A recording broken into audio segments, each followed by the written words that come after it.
जय हिंद दोस्तों। तो कैसे हो आप सब। आई होप कि आप सब बहुत अच्छे होंगे और आप सबकी तैयारी बहुत बेहतरीन ढंग की चल रही है। तो वीडियो और एग्ज़ाम की तैयारी आप लोग जिस तरीके से कर रहे हैं धमाकेदार शानदार, उसके साथ पेट के एग्ज़ाम में भी ज़्यादा समय ना बचा है, 11 दिन का समय है। तो उसके लिए भी आप लोग थोड़ा तैयारी करते रहिए, ठीक है, क्योंकि एक अच्छा स्कोर करेंगे तो आप अच्छा मार्क्स गेन कर पाएंगे, ठीक है। तो आज के वीडियो में हम यूपी स्पेशल की कुछ खास पॉइंट्स को लेकर के चर्चा करने वाले हैं। तो सबसे पहले आइए स्टार्ट करते हैं उत्तर प्रदेश स्पेशल। चलिए भाई, उत्तर प्रदेश स्पेशल। सबसे पहले कि जो उत्तर प्रदेश स्पेशल है, सबको पता है कि उसके जो महत्वपूर्ण तथ्य हैं वो क्वेश्चन किस प्रकार बनते हैं, कौन सा भाग कहाँ जुड़ा हुआ है और कौन सा भाग कहाँ पर सबसे ज़्यादा किस स्टेट को छूता है, या कौन सा ज़िला कहाँ है, कौन सा पूर्वी में, कौन सा दक्षिणी में, ठीक है। तो आइए इस पर विशेष चर्चा करते हैं। सबसे पहले स्टार्ट करते हैं कि जो हमारा उत्तर प्रदेश का उत्तरी सीमा है। सबसे पहले उत्तरी सीमा के सारे ज़िलों को कवर करते हैं। उत्तरी सीमा के जो उत्तरी है वो सबसे उत्तर में जो हमारा है वो सबको पता है कि सहारनपुर है। सबसे उत्तर में जो उत्तरी ज़िला है हमारा वो क्या है, सहारनपुर। सहारनपुर के पास मुजफ्फरनगर, फिर बिजनौर है, फिर मुरादाबाद है, फिर रामपुर है और फिर बरेली है, उसके बाद पीलीभीत है, ठीक है। तो उत्तराखंड के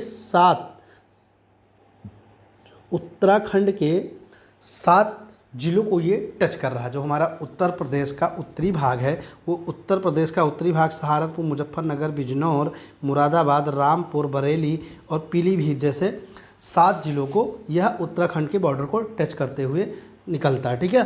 हिमाचल प्रदेश और नेपाल की अगर हम बात करें तो हिमाचल प्रदेश को एकमात्र जो कि सहारनपुर है हमारा, जो कि बहुत इंपॉर्टेंट है, सहारनपुर जो बार बार क्वेश्चन भी आता है, ये स्पर्श कर रहा है।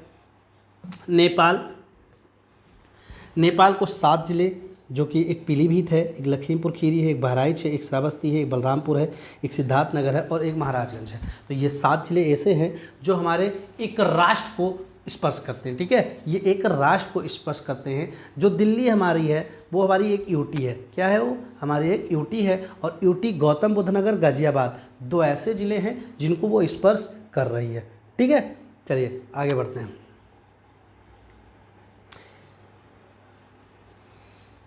ये तो थी हमारी उत्तरी सीमा, ठीक है, ये हमारी उत्तरी सीमा। पश्चिमी सीमा की अगर हम बात करें तो हरियाणा हो गया, हरियाणा, ठीक है। राजस्थान में मथुरा और आगरा, 2 ऐसे ज़िले जिसको स्पर्श कर रहा है। और फिर देख लेते हैं बिहार। इधर पूर्वी सीमा को देखते हैं तो बिहार को स्पर्श करने वाले जो ज़िले हैं वो कुशीनगर है, महाराजगंज है, देवरिया है, बलिया है और इधर गाजीपुर है, इधर चंदौली और इधर सोनभद्र हैं। ये इंपॉर्टेंट तथ्य हैं, इसको आप नोट कर लीजिएगा। जो कि राज्य केंद्र शासित प्रदेश, देश से संबंधित उत्तर प्रदेश के सीमावर्ती ज़िले जो हैं उनकी अगर हम बात करें तो वो एकमात्र दिल्ली के जो 2 ज़िले हैं, गौतम बुद्ध नगर और गाजियाबाद है, ये दोनों स्पर्श कर रहे हैं, ठीक है। चलिए आगे बढ़ते हैं।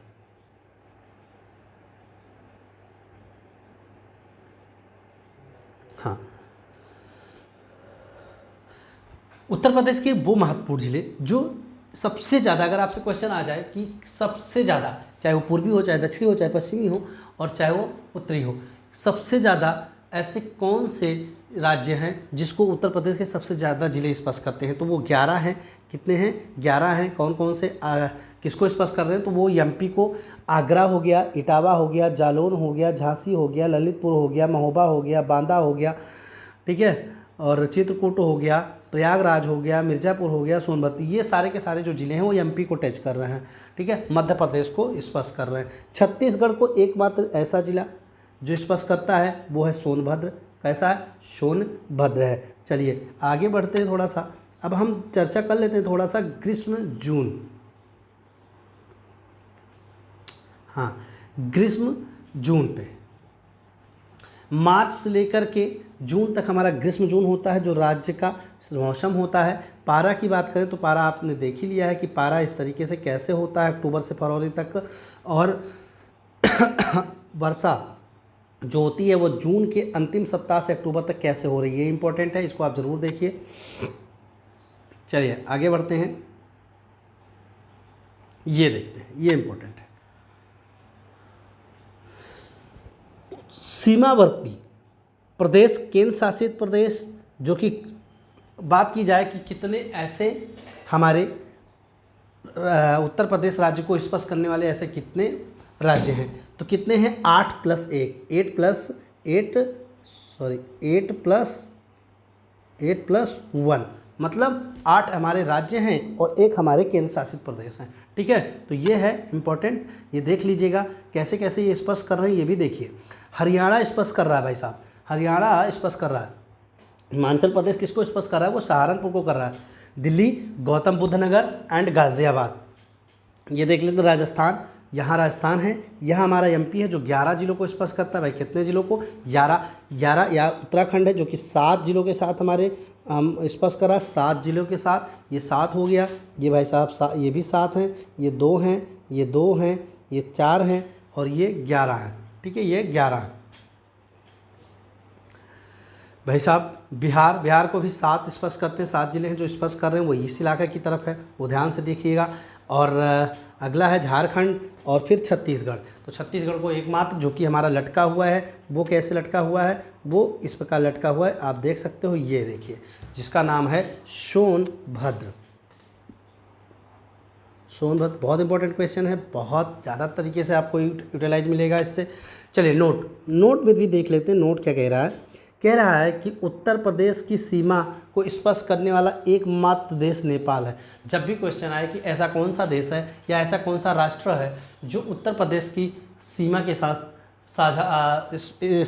सीमा को साझा करता है या स्पर्श करता है, तो एकमात्र है हमारा नेपाल। ठीक है, चलिए राज्य का विस्तार देख लेते हैं। राज्य के विस्तार की अगर हम बात करें तो भौगोलिक क्षेत्रफल जो है 2,40,928 वर्ग किलोमीटर है। आपको भी पता है कि 2,40,928 किलोमीटर जो है भारत के टोटल क्षेत्रफल, जो भारत का टोटल क्षेत्रफल है कितना है? 32,87,263 वर्ग किलोमीटर का ये कितना है?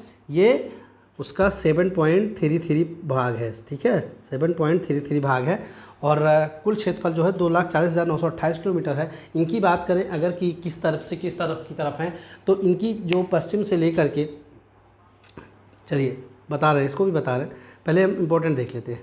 ये लो, क्षेत्रफल की दृष्टि से उत्तर प्रदेश का भारत में क्रमशः चौथा स्थान है। पहला तो भाई राजस्थान है, सबसे पता है। क्षेत्रफल की दृष्टि से देखा जाए तो सबसे बड़ा राजस्थान है, दूसरा एमपी है, तीसरा यह महाराष्ट्र है और चौथा हमारा उत्तर प्रदेश है। 32,87,263 का ऐसा चौथा पार्ट है जो कि 32,87,263 में टोटल 36 राज्यों के साथ उसको डिवाइड करेंगे क्षेत्रफल के जरिए से, तो चौथा स्थान मिलेगा हमारे उत्तर प्रदेश को। ओके, ये इंपॉर्टेंट उत्तर प्रदेश दिवस।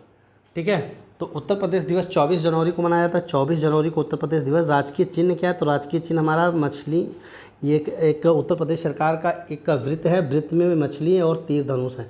2 मछली और 1 तीर धनुष, एक वृत्त है, वृत्त में इस प्रकार से। ठीक है, तो ये इंपॉर्टेंट है, आपने देख ही लिया है। अब अक्षांश की हम बात कर लेते हैं। अक्षांशीय विस्तार की बात करें तो कुछ अक्षांश जो कुल है 736 और कुल देशांतीय विस्तार की पॉइंट करें तो 7.0.9 है। और इधर की बात करें तो उत्तरी अक्षांश हमारा 2352 है और पूर्वी देशांतर हमारा 8439 है और उत्तरी देखा जाए तो 3128 है और सबसे ज़्यादा या सेकंड सबसे ज़्यादा उत्तर पूर्वी देशांतर है। ठीक है, तो आगे बढ़े। हाँ, इम्पोर्टेंट, राज्यपाल कौन है? तो इस समय हमारी राज्यपाल कौन सी हैं? श्रीमती आनंदीबेन पटेल जी हैं। आनंदीबेन पटेल जी हैं और यहाँ के मुख्यमंत्री श्री श्री बुलडोजर बाबा हैं। कौन है? श्री श्री बुलडोजर बाबा।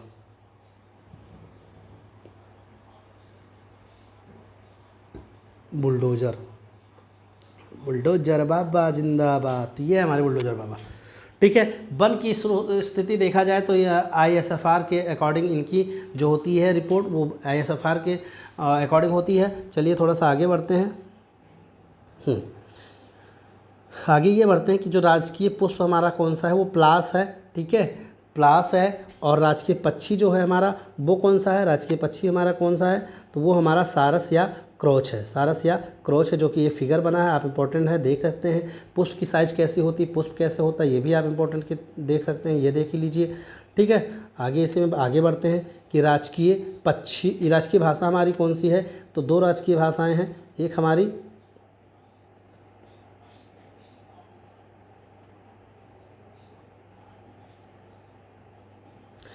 हाँ, तो दो राज्य की भाषाएं हैं, एक हमारी उर्दू है और एक हमारी हिंदी है। ठीक है, एक उर्दू है, एक हमारी हिंदी है। ठीक है, दोनों चीज़ें हैं। 1947 में हमारे राज्य की भाषा हिंदी को प्रथम स्थान तथा उर्दू 1989 को इसको दूसरा स्थान मिला गया था। ठीक है, राजकीय वृक्ष की बात करें तो राजकीय वृक्ष जो हमारा है वो है, ये देख लीजिए आप लोग, राजकीय वृक्ष है ये हमारा अशोक या सीता अशोक भी कह सकते हैं, जो आजकल एग्जाम में फंसाने का कार्य कर रहा है। राजकीय पशु की बात करें तो उसमें बारहसिंघा इंपॉर्टेंट है भाई, बारहसिंघा ही है। और अब हम देखते हैं दूसरा तत्व जो इम्पोर्टेंट है, वो उत्तर पूर्व पश्चिम एवं दक्षिण की लंबाई के हिसाब से। तो उत्तर प्रदेश की जो लंबाई है वो पूरब से लेकर पश्चिम की तरफ है, पूरब से लेकर के पश्चिम की तरफ है। मतलब इस तरफ क्या है, इस तरफ हमारी जो लंबाई है वो टोटल 650 है। कितनी है? 650। ठीक है, किलोमीटर। दूसरी चीज़ अगर हम देखें तो इधर से इधर की लंबाई कितनी है, इधर से लेकर इधर की लंबाई कितनी है, उत्तर से लेकर दक्षिण की, तो ये कुल मात्र 240 किलोमीटर। ठीक है, तो ये हमारी जो भौगोलिक लंबाई थी उसको हमने नाप लिया, देख लिया। ठीक है, ये दोनों तथ्य इंपॉर्टेंट थे, मैंने आपके साथ साझा किया, शेयर किया, और ये बहुत इंपॉर्टेंट है। इसमें भी बहुत सारी ऐसी चीज़ें हैं जिनको हम जानने के लिए बहुत उतावले रहते हैं और क्वेश्चन आता है, तो ये क्वेश्चन बहुत इंपॉर्टेंट है। इसके ज़रिए आप अपनी तैयारी को और बेहतर कर सकते हैं। आज के वीडियो में बस इतना ही, आगे जो भी वीडियो होगा इंपॉर्टेंट होगा वो मैं आपके लिए लेकर के आता रहूँगा। Thank you so much. हाँ, अगर आप चैनल पर नए हैं तो चैनल को सब्सक्राइब कर लें, बेल आइकन को भी प्रेस कर लें, ताकि आगे ऐसे ही वीडियो पाने के लिए आपको बहुत जल्द से जल्द नोटिफिकेशन पहुँच सके और तुरंत के तुरंत आप उसको देख सकें। Thank you so much.